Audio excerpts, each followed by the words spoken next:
Good evening, my name is Garrett, and welcome to The Last Call. On tonight's Versus, we have Johnnie Walker Rye Cask finished, coming in at a 46% ABV, 10-year age statement, versus Johnnie Walker High Rye, coming in at a 45% ABV, no age statement. Both of these being blended Scotch whiskeys. Now, the interesting thing here is, unfortunately, this one doesn't seem to be available anymore, but I wanted to put them up against each other because this one more recently started hitting the shelves, and I wanted to see why we decided to go with a high rye build versus just finishing it in rye, and especially losing the age statement and some interesting things like that. So we're going to be doing some nose comparisons, taste, and then of course market comparisons. So let's get into it. Now both of the reviews for these, when they're live, they'll be linked up above and down below if you're looking for a little bit more in depth. Johnnie Walker obviously being a huge brand. And again, this one came out in 2021, so I was really excited to try it. And this one was a hard one to track down. I do a lot of traveling.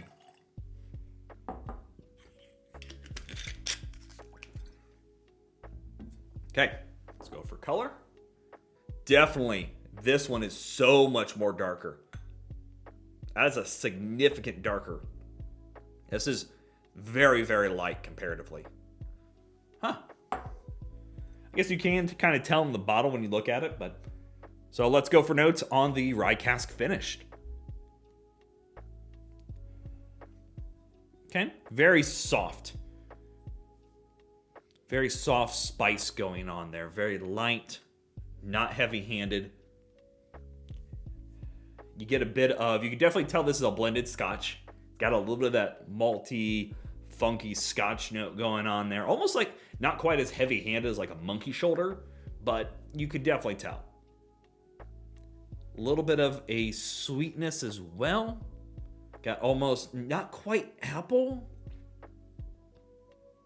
More just like a nice simple orchard sweetness in there.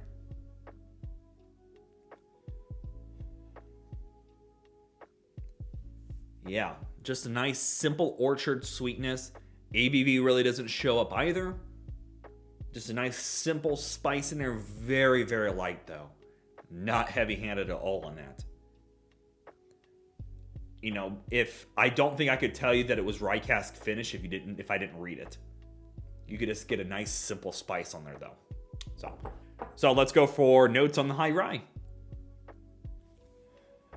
Very soft as well. But this reminds me, and it still does for my review, still reminds me a lot of a Canadian rye. Very soft and gentle, but you can tell this is a rye more than this one. Really no ABV. And the sweetness you're getting, not quite a honey sweetness, but you definitely get a sweetness in there. Not quite sugary though either. Almost a maple sweetness, but not quite maple. Yeah. I'm going to go more towards... I'm going to pull that one back. I'm going to say more towards a fruit sweetness, but very light fruit sugary sweetness in there. Yeah. But very light on the spice. But you could definitely on the nose tell this is more of a rye than the Rye Cask finished. Let's go for taste on the Rye Cask finished.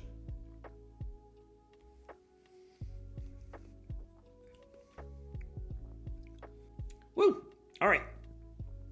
ABV does show up on the taste. You definitely get the rye spice on the taste. This tastes like very, almost bullet rye spice. Herbal, medicinal, rye forward. It's been a while since I've reviewed this one.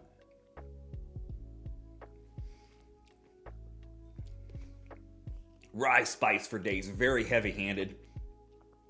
Even in the finish, it's a little dry with that rye spice going on. A little bit of oak quality in there too. Next to no sweetness.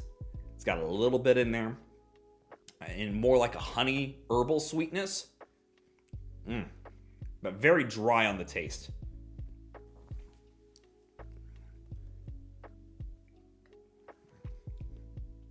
I think that's how I'd go.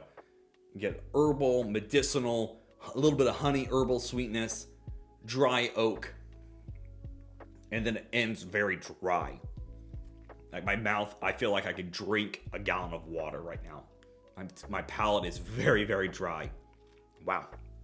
Okay, let's go for the high rye.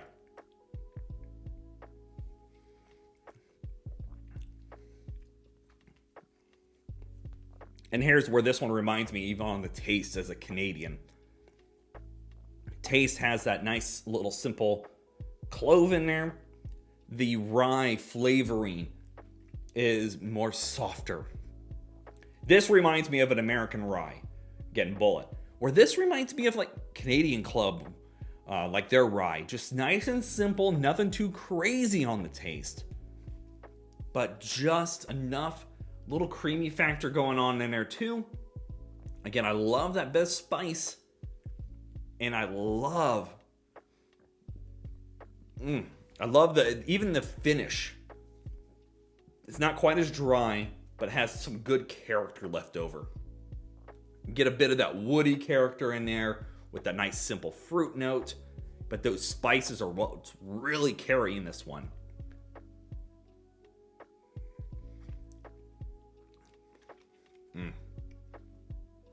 Yeah. Even in the palate, again, if you would have blindfolded me, I would put this more towards Canadian than I would a Scotch. 100%.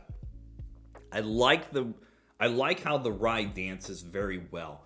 Soft, sweet, a little bit of wood, and overall just finishes a lot better, in my opinion, than the Rye Cask finish. I got it. The creaminess that I was getting, I'm sorry, it just popped in my head in the finish. Toffee. That's what it was. I was like, that creaminess factor I don't remember, but tasting it after it finally triggered, it's got a toffiness to it. That's the other part that reminds me a lot of the Canadian sides. Okay, let's talk about market price, because we all know market price is market price, and it's going to vary. I think I paid $56 for this one.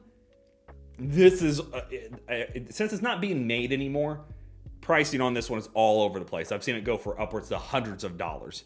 I think I've seen one website go for like $100. Where the high rye, you can now find this at Total Wine for like $35. I paid $40 for it. I had like $37 or $40. I've seen some places go as high as like $45, $50 online. What it boils down to is, if you love American rye, this is going to be more up your alley. The spices in there are going to be very reminiscent of your American ryes. Whereas if you like Canadian ryes, or maybe just not a big rye fan in general, these are a lot more softer, a lot tamer, a little bit sweeter than the rye finished, which is very interesting to put up against each other. Again, something being finished versus the build being high rye. I wish we knew how much rye was being put in here. But yeah, I think they're both interesting bottles. I wouldn't pay over $50 for this again. For $35, this isn't a bad bottle. I wouldn't overpay for this one, especially in the blended, no age statement routes. It's interesting enough to do and taste, but not probably one I'd want to keep on my shelf 100% of the time, unless you're a rye drinker, or in this case, a Canadian drinker. So there you have it. Johnnie Walker Rye Cask Finish and Johnnie Walker High Rye. If you have any questions about either bottle, let me know down in the comment section below. I will do my best to answer it. And if you have any specific spirits I should put up against each other, also let me know down below. Doing these A/B comparisons is a lot of fun and allows me to do some kind of different content for the channel. And as always, may your last drink of the night be the best one.